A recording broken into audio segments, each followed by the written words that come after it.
오늘 우리가 함께 상고할 말씀의 제목은 요셉의 마지막 시간으로 말씀이 단련한 사람입니다. 이 부제가 요셉을 총리로 세우신 이유, 그 제목입니다. 한번 마음으로, 속으로, 마음판에 새기는 마음으로 따라합니다. 요셉을 총리로 세우신 이유. 옆 사람과 서로 눈으로 인사하면서 마음으로 이렇게 복을 빌어줍니다. 나를 구원하시고 세우신 이유를 깨달아서 복되게 사는 인생이 됩시다. 여러분들을 구원하고 여러분들을 세우신 하나님의 의도를 깨닫고 행하는 복 있는 성도들이 다 되시길 예수님 이름으로 축원합니다. 요셉을 인생 역전의 사람이라고 말씀드렸습니다. 요셉을 입지전적인 사람이라고 말하지 않습니다. 왜 그러냐면 입지는 자기가 뜻을 세우고 자기가 뜻을 이룬 사람들이 입지전적인 사람이라고 그래요.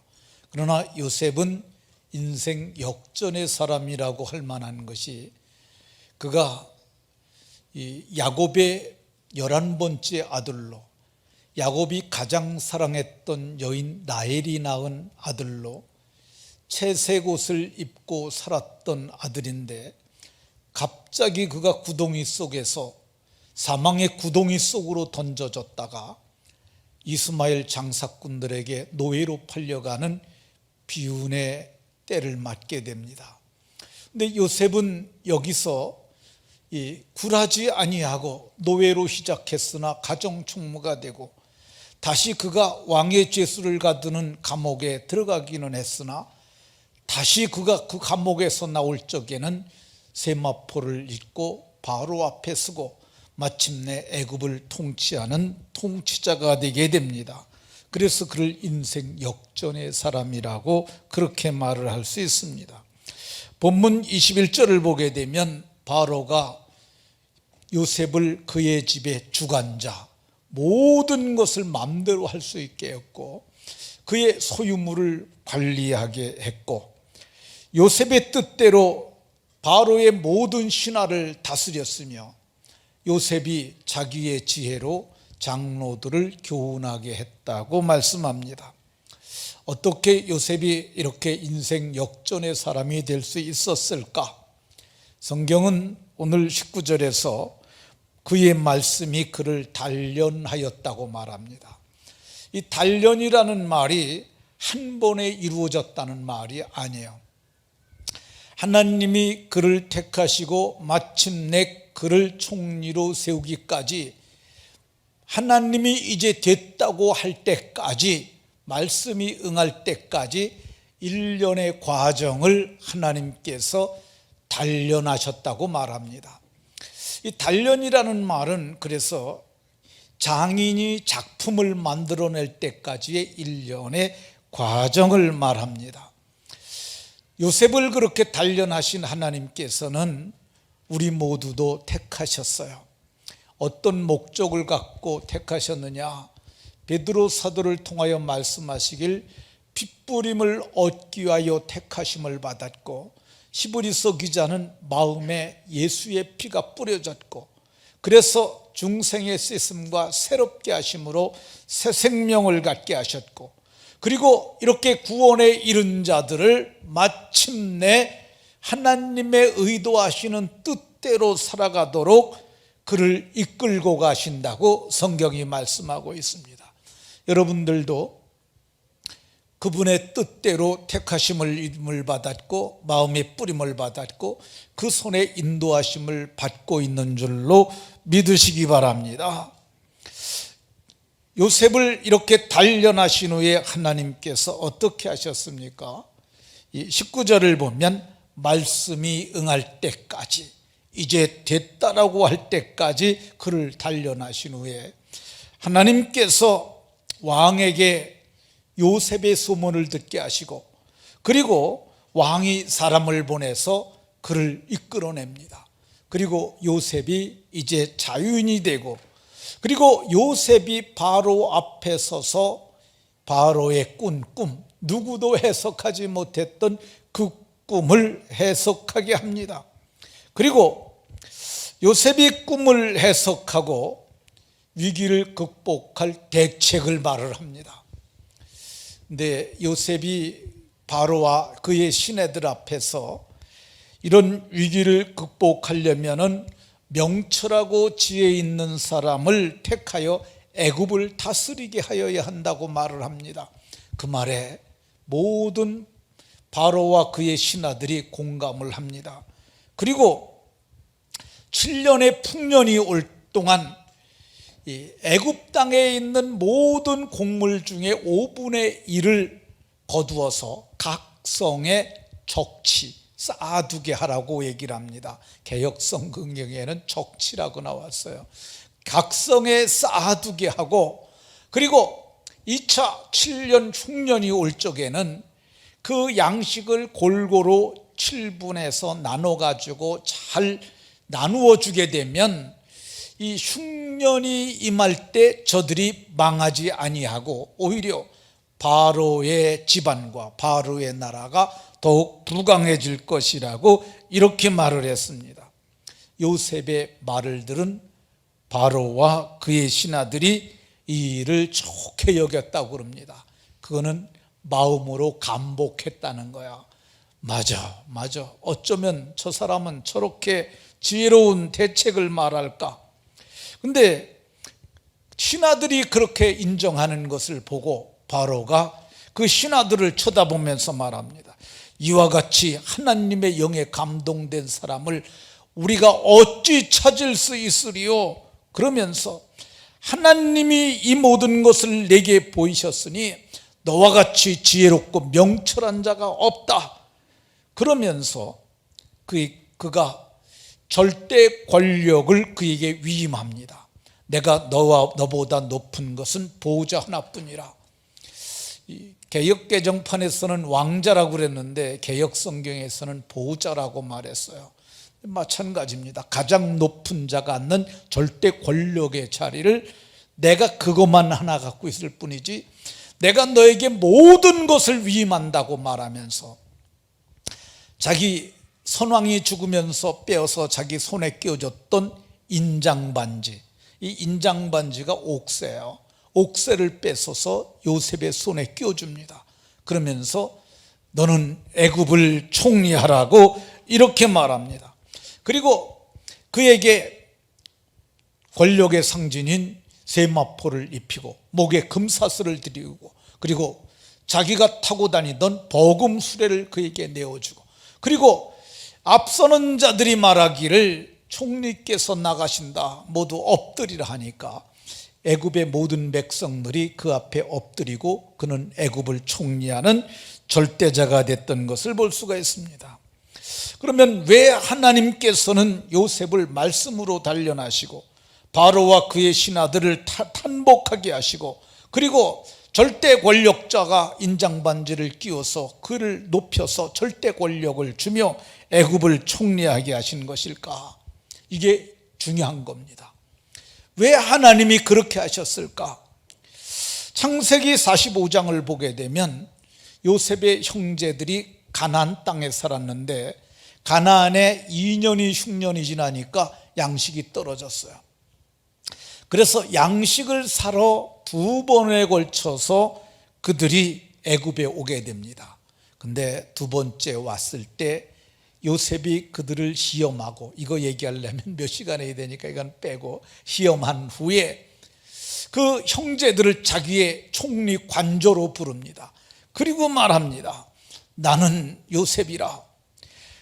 당신들이 보디발의 장사꾼들에게 팔은 요셉이 바로 나라. 당신들이 나를 애굽에 판 자라고 그랬는데 이스마엘 장사꾼들을 통해서 애굽에 팔려간 겁니다. 근데 나를 팔았다고 한탄하지 마시오. 나를 팔았다고 근심하지 마시오. 하나님께서 생명을 구원하시려고 당신들보다 나를 먼저 보내신 것이라고 이렇게 얘기를 합니다. 이거를 깨닫는 것이 중요해요.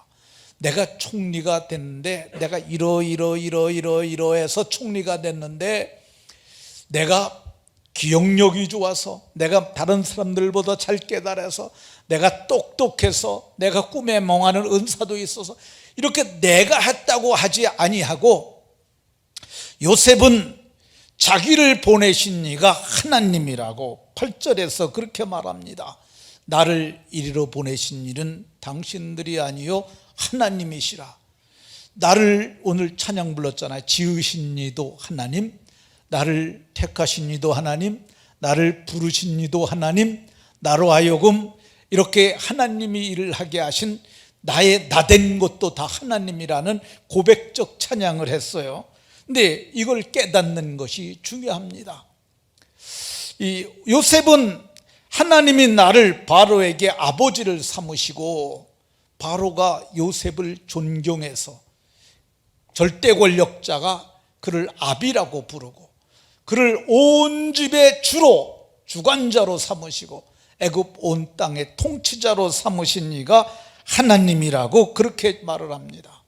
그러니까 나를 온 집의 주로 삼으신 이도 하나님, 애굽 온 땅의 통치자로 삼으신 이도 하나님이라고 말을 했는데, 이것을 깨닫는 것이 중요합니다. 여러분들은 나의 나된 것은 내가 잘나서 됐다고 말하면 안 됩니다. 그건 세상 사람들이 하는 거야. 우리는 어떻게 되느냐?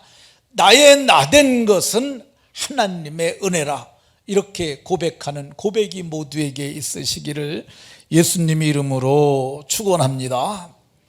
그러면 왜 하나님께서 요셉을 애굽의 통치자로 삼으셨을까?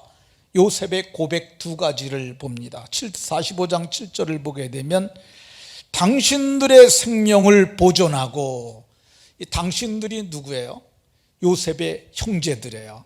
그러니까 지금 베냐민을 포함해서 11명의 형제들이 자기 앞에 머리를 숙이고 있는데, 당신들의 생명을 보존하고 가나안 땅에 기근이 들어서 앞으로 5년 동안은 땅을 갈지도 못하고 파종도 못할 터인데, 당신들 거기 있으면 안 되기 때문에 하나님이 이런 구원 계획을 가지시고 당신들의 생명을 구원하려고 보내셨다고 얘기를 합니다. 우리도 알아야 될 것이, 내가 구원받고 하나님의 백성이 되고 내가 현재 이치에 있게 된 것은 나 자신을 구원할 뿐만 아니라 우리의 형제들을 구원하려 하심인 줄로 깨달으시기 바랍니다. 두 번째, 당신들의 후손을 세상에 두시려고. 당신들의 후손이 누구예요? 내 다음 세대죠. 내 다음 세대, 자녀들, 손자녀들입니다. 그러니까 나만 잘 먹고 나만 잘 살고 나만 구원받고 그렇게 죽으면 안 되고, 요셉은 말하길 당신들의 후손을 이 세상에 두어야 하는데, 그 사람들이 믿음의 세대로 남겨두기 위해서 하나님께서 나를 먼저 보내셨다고 이렇게 말했던 것을 볼 수가 있습니다. 이거를 아는 것이 중요하고, 이걸 깨달아 알았잖아요. 근데 알기만 하면 뭘 합니까? 행하는 게 있어야죠. 요셉은 이걸 깨닫고 그의 형제들을 애굽으로 불러내립니다. 아버지와 형제들이 73명 정도, 72명이라고 하는 데도 있고 75명이라고 얘기하는 데도 있어요. 그러니까 70여 명의 사람들을 애굽으로 불러들입니다. 그런데 요셉이 그들을 불러들이면서 어디로 보내냐면 고센이라는 땅으로 보내요. 이 고센이라고 하는 땅이 어떤 땅이냐면요, 이 땅은 바로의 왕궁, 그리고 요셉이 사는 궁과도 가깝기도 하지만은 여기에는 아주 좋은 샘이 있어요. 그래서 물이 넉넉해요. 초원이 넉넉하고, 그리고 거기에 풀이 많아요. 그리고 평지지대예요. 그러니까, 근데 거기에는 주로 어떤 사람이 살았느냐 하면 목축하는 사람들이 살아서, 이 애굽 사람들은 목축을 갖다 부정하게 여겼어요. 가증이 여기니까 애굽 사람은 오지 않으니까 이스라엘 사람만 살게 되니까 거기 하나님의 백성으로 구별되게 살 것을 생각하고 요셉이 전략적으로 당신들은 거기 있으라고 얘기를 해요. 그리고 요셉이 바로에게 찾아갑니다. 아버지와 형제들을 고산에 두고 찾아가서 말하기를 가나안 땅에 사는 내 형제 70여 명이 지금 고센 땅에 와 있습니다. 근데 내 형제들은 애굽 사람이 부정하게 여기는 이 목축을 하는 사람들입니다. 그러니까 고센 땅에 살도록 허락해 주시면 좋겠습니다. 그랬더니 바로가 뭐라 그러냐면 47장 6절에 애굽 땅이 네 앞에 있으니 땅의 좋은 곳에 내 아버지와 내 형들을 거주하게 하고 그들 중에 능력 있는 자들이 있거든 관리로 등용해가지고 그리고 내 가축들을 갖다가 관리하게 하라고 이렇게 해서 거기서 이스라엘 족속이 생업을 얻고 생육하고 번성하게 되었다고 이렇게 말씀하고 있습니다. 요셉은 자기를 총리로 세우신 이유를 알았어요. 자기를 세우신 것은 자기 아버지와 그 형제들을 애굽에서 생명을 보존하고 그들의 후손을 이 땅에 두시려고 했으니까 나는 저들을 고센으로 구별하여 두고 고산에서 목축을 하면서 번성하게 하여야 했겠다라고 했는데 마침내 그는 그 목적을 알았던 것을 볼 수가 있습니다. 그래서 그는 목적을 따라서 그렇게 살았던 것을 봅니다. 여러분들도 나를 구원하신 목적 이유 깨달아서 목적에 합당한 삶을 살아가는 복 있는 인생들이 다 되시길 예수님 이름으로 축원합니다. 그런데 이것을 알았던 사람이 한 사람 더 있습니다. 그 사람이 누구냐 하면 야곱이에요. 야곱은 130살에 애굽에 오게 됩니다. 근데 130살에 애굽에 왔는데 근데 거기서 17년을 더 삽니다. 그래서 147살에 죽게 돼요. 근데 이 야곱은 신령한 사람이에요. 기도하는 사람이에요. 그래서 죽음이 임박한 것을 자기가 알게 됩니다. 그리고 야곱이 생각을 해요. 내 아들과 딸들이 이 땅에서 살게 되는데 먹을 것이 풍족하고 또 산물이 풍족하니까 저들이 이 세상에서 애굽 사람을 닮아갈까 봐 걱정이 된다. 그리고 그가 생각하기에 아버지의 하나님, 할아버지의 하나님이 내게 약속하신 그 땅에 저들이 돌아가야 할 텐데 내가 저들로 하여금 애굽에서 한번 떠나서 우리 할아버지의 하나님께서 약속하신 그 땅을 내가 경험하게 하리라. 그렇게 마음에 작정합니다. 성경에 그렇게 쓰여 있지는 않지만은 그 내용이 제가 읽으면서 마음으로 느껴져요. 그래서 야곱이 어느 날 요셉을 부릅니다. 그래가지고 네 손을 내라. 그래가지고 네 손을 허벅지 아래에 넣고, 근데 이 허벅지가 어디냐면은요, 이 허벅지라고 얘기를 하면은 이게 참 애매한데 이걸 완곡적 표현법이라고 얘기를 해요. 근데 개역 성경에서는 환도뼈 아래라고 얘기를 해요. 근데 이걸 직역하면은 남성의 씨가 있는 곳이에요. 거기다 넣으라는 거야. 그래서 아브라함도 자기 종 엘리에셀에게 중차대한 사명을 맡길 때 네 손을 내 환도뼈 아래 넣고 맹세하라 그랬는데 이게 자손을 걸고 맹세하라는 거야. 그러니까 아주 중요한 약속을 할 적에 너 약속을 반드시 지켜야 된다 그러면서 그렇게 약속을 하라는 거죠. 근데 요셉이 처음에 응하지 않아요. 아버지 말씀으로만 하셔도 제가 하겠습니다. 아니라, 그리고 네 손을 반드시 여기다 넣으라. 그리고 맹세를 시킵니다. 창세기 47장 31절에 내게 맹세를 하라고 얘기를 해요. 하나님 앞에서 맹세를 하니까 그제서야 하나님 앞에 그가 하나님 침상머리에서 하나님께 경배하고 그가 기운이 지나여 그의 열조들에게 돌아갔다고 성경이 얘기를 합니다. 야곱이 왜 그렇게 했겠어요? 요셉을 믿기는 믿지만 그게 형편이라는 게 있잖아요. 형편이 여의치 못해서 못 갈 수도 있어요. 또 이 요셉에게 이렇게까지 하는 것은 이건 너무너무 중요한 것이라 생각되었기 때문에 출애굽 훈련을 지키려는 것입니다. 그래서 이 야곱은 이것을 알고 요셉에게 그렇게 했어요. 근데 이거를 요셉이 한 번 더 깨닫습니다. 아버지께서 이렇게까지 하시는 것은 우리가 가나안 땅에 들어가는 것이 중요하기 때문이니까 내가 이 일을 행하리라. 그래서 아버지가 돌아가시니까 40일 동안 향재료를 넣고 그리고 그 처리를 합니다. 희신처리인데 오늘날로 얘기를 하면 아버지를 미라를 만드는 거예요. 그러니까 아버지를 미라를 만들어 가지고 그래서 40이 곡하는 기간이 끝나니까 바로를 찾아갑니다. 우리 아버지가 죽었는데 아버지께서 내게 유언하시고 맹세하시기를 조상들의 선영이 있는 막벨라 굴에 장사하라고 그랬으니 나로 장사하러 가도록 허락을 해 주십시오.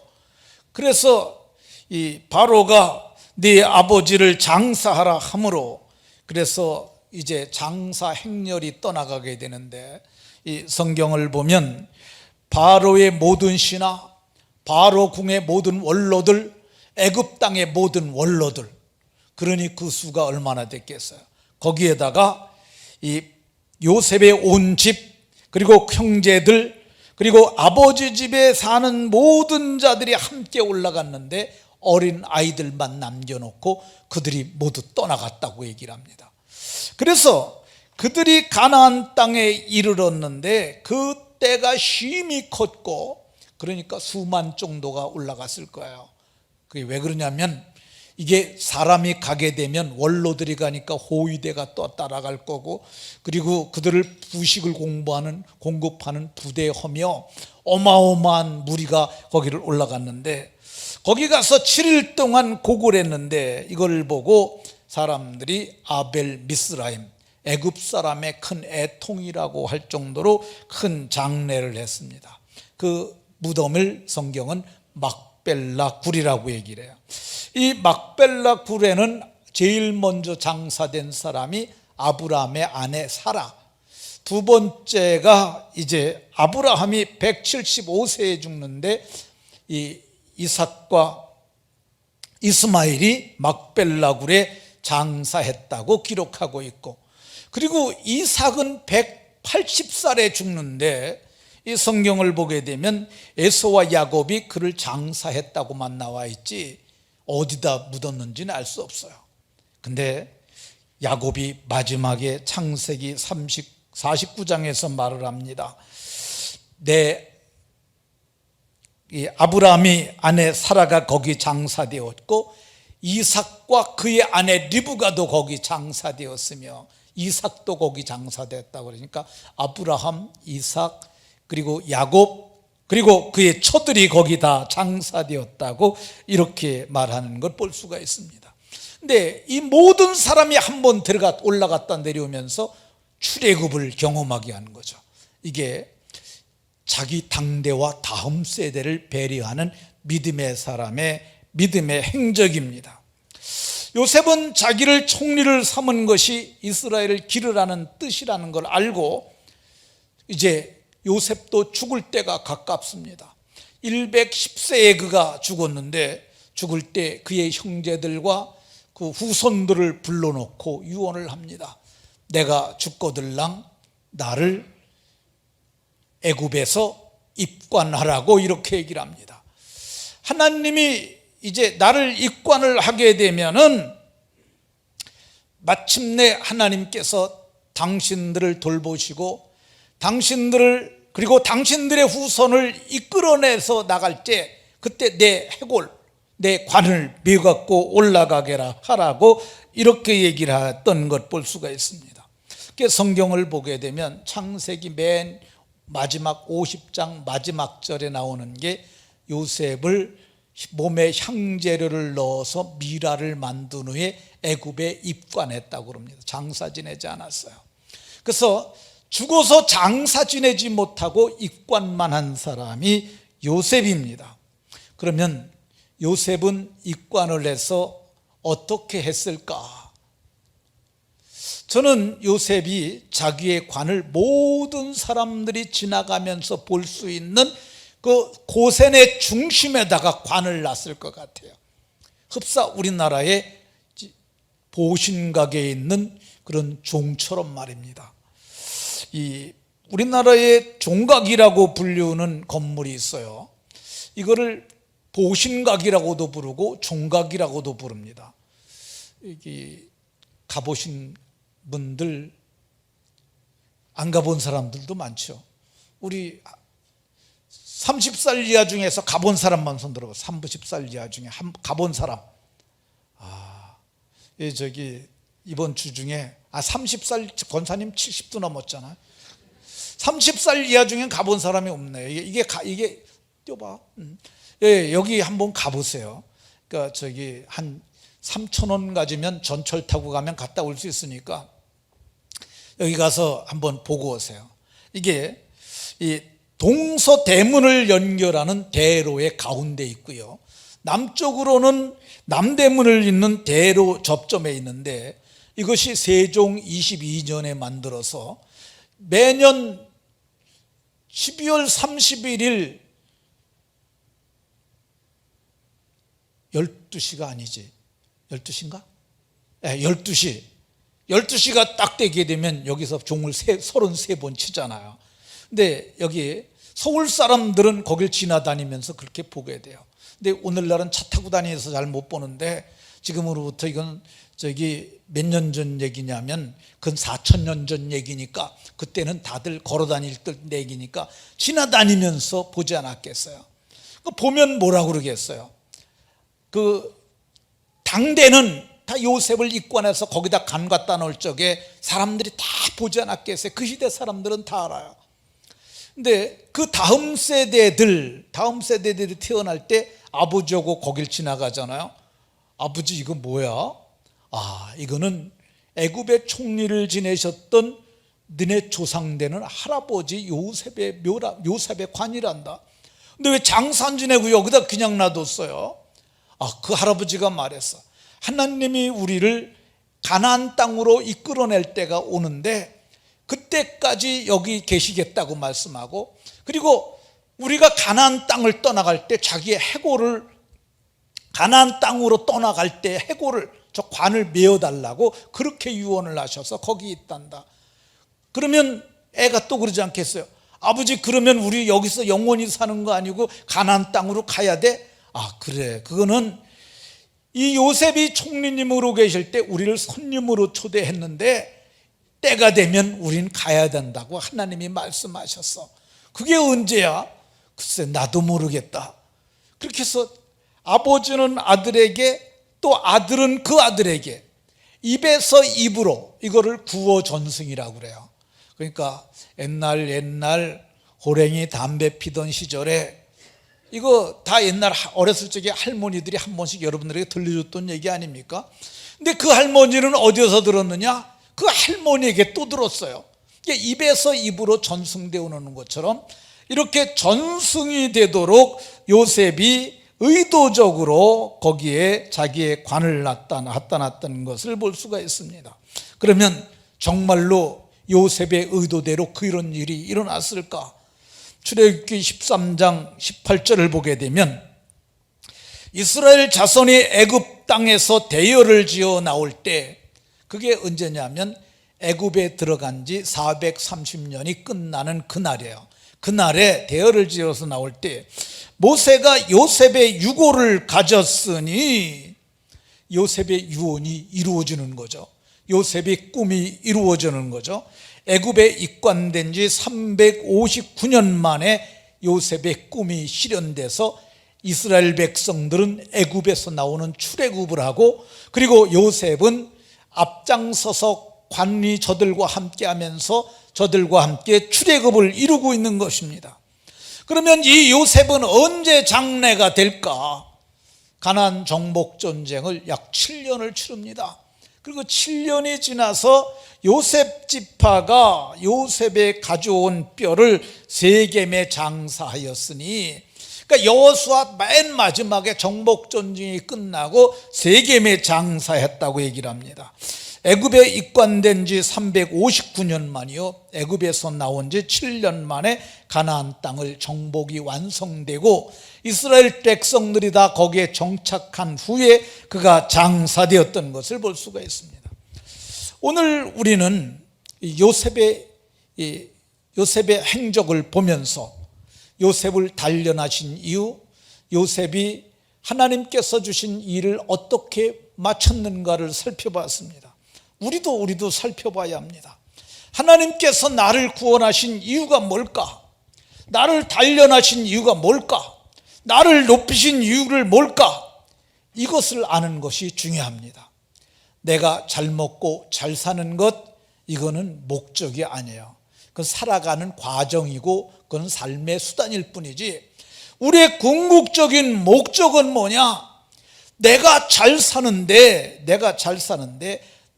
내가 영혼의 구원을 받고 믿음으로 사는 것이, 그것이 중요하고, 또 하나는 내 후손들이 믿음의 세대가 돼서 신앙의 다음 세대까지 전승되게 하는 것, 이것이 중요한 줄로 깨달으시기 바랍니다. 요셉의 고백을 다시 한번 보겠습니다.